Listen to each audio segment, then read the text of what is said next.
Dear aspirants, welcome to our channel.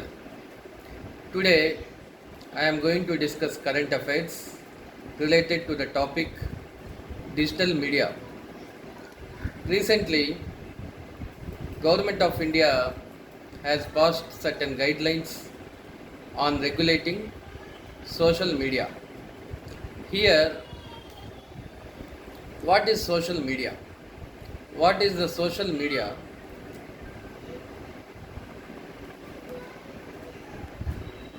We all know that social media includes WhatsApp, Twitter, Facebook. And recently, during the post lockdown phase, we have a series of over the top platforms, OTTs. That means the digital content and digital media, the use of digital media has grown enormously. So, the government wants to control the enormous use of this digital media content. That means why it is becoming so significant nowadays. The problem here is there is a plenty of information that is shared over internet, over mobile phones, but there is no proper regulation over the digital media content. The need for this regulating the digital media content has grown significantly because of the spread of fake news, because of spreading news related to sedition, anti national activities, leading to terrorism also. So, to control the menace of spread of fake news and pornography and terrorism, the government has initiated certain steps.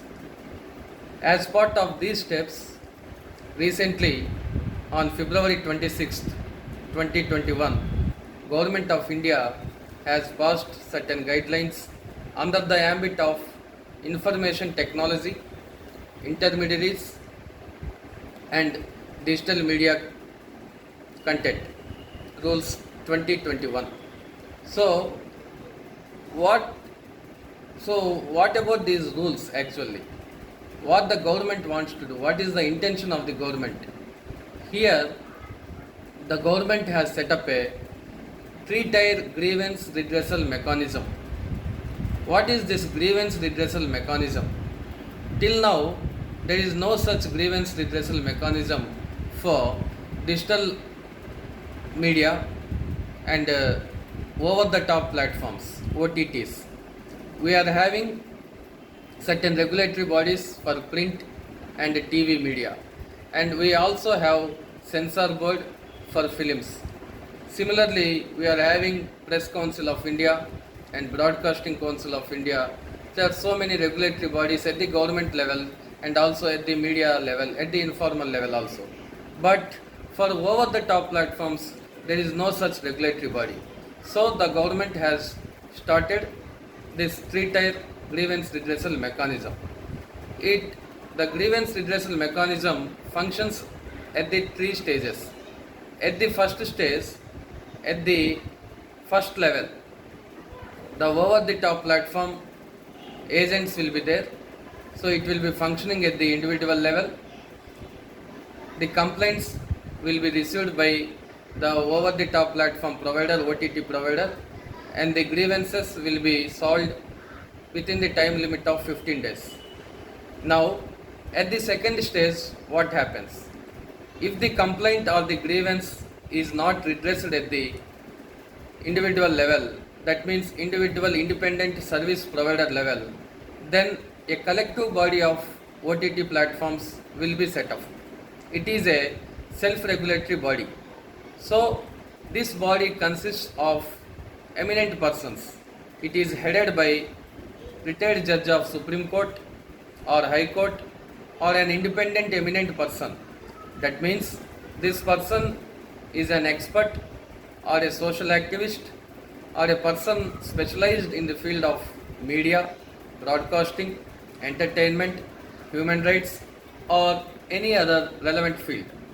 Okay, so this is the second stage of the grievance redressal mechanism. Now at the third stage, what happens now? At this stage, the government level, the government will be overviewing or monitoring the functioning of the OTT platforms. This is called an oversight mechanism. This mechanism functions through an interministerial body of Government of India, similarly like OTT platform of self-regulatory mechanism. So this interministerial body also monitors the grievances, the functioning of the digital media content and over-the-top platforms. Okay. Now we have seen the mechanism of the grievance redressal mechanism of the recently passed guidelines on digital media content. Okay. Now, what is the impact of this? The impact here is, or we can say the implication here about these guidelines means the government has certain overriding powers. The government has certain overriding powers on controlling, on regulating the digital media content. What do you mean by these overriding powers? That means government at the level of central government level, Secretary Ministry of Information and Broadcasting can block the access to any source of information that is shared through digital media or OTT platforms. That means in case of emergency nature, without informing the OTT provider or digital media provider, the government can invoke the provisions of emergency and block the public access to the source of information. This is a provision that is arbitrary in nature. That means the government is not giving an opportunity, a reasonable opportunity of being heard. That means without informing to the service provider, the government is blocking the access to the information. So this is a one implication which affects the healthy functioning of a social media in a democratic country like India. Now, is there any precedent, like previously, is there any precedent about the functioning or regulating the social media? That means in the past also, in the recent past, in 2019, the Supreme Court has directed the government to pass certain amendments to the Information Technology Act regarding, because there are so many cases or petitions pending in various high courts and even Supreme Court also regarding the regulating social media groups like WhatsApp, Facebook and Twitter. So why these petitions are pending in the Supreme Court? What is the intention of the government? Or is there any justification for the government to regulate the media? That means government says to control the spread of fake news, to control anti-national activities, sedition, the government of India wants to regulate, wants to encrypt the information, wants to legally intercept, encrypt the information according to the provisions of Information Technology Act 2000.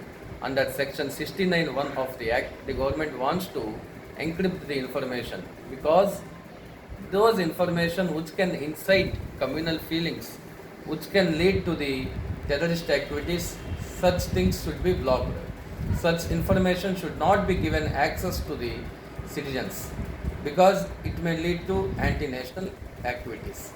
So the Supreme Court also has taken certain initiative and passed certain guidelines and to the government to issue guidelines, to issue or to make certain amendments to the Information Technology Act 2000. Okay. Now, why this issue has become significant and why we are from the examination point of view, what we have to study. Here, three important issues are there.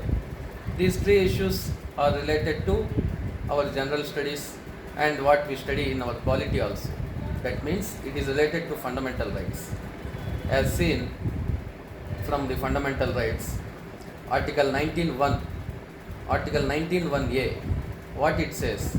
It guarantees right to freedom of speech and expression to every citizen of India. 19.1a. And it is also related to 19.1g, what it says?